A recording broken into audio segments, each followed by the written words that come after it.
Waagiza kuongeza kasi ya kupanga na kupima ardhi ikiwemo kwa miradi ya kilimo, makazi na uwekezaji, kujenga ustahimilivu wa mabadiliko ya tabia nchi kupitia mipango shirikishi na endelevu, kulinda maeneo nyeti ya ekolojia, misitu, vyanzo vya maji na njia za wanyamapori, na kukuza matumizi ya teknolojia katika ukusanyaji wa takwimu za kupanga ardhi.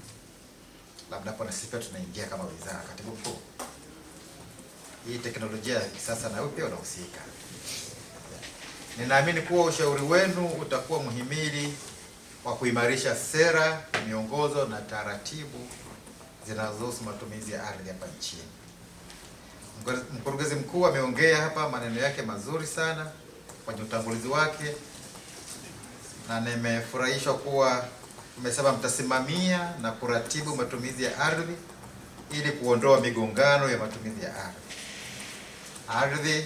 Aidha, umetuhakikishia kuwa mtakuwa makini katika kusaidia kamati hii kutekeleza majukumu yake kwa ufanisi. Nashukuru kwa hilo, na mimi nasisitiza iwe hivyo, mwasaidie ili waweze kutekeleza majukumu yao ili tusiwe na migongano huko mbele ya safari.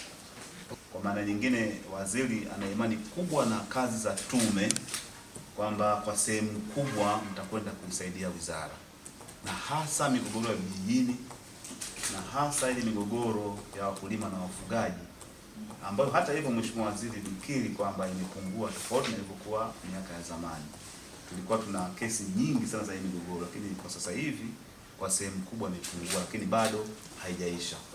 Kwa kazi kubwa itakayofanywa na hizi sekta mtambuka kupitia hii kamati yetu ya ufundi ya Tume ya Taifa ya Matumizi ya Ardhi, basi naamini kwa sehemu kubwa migogoro hii itakwenda kupungua sana kama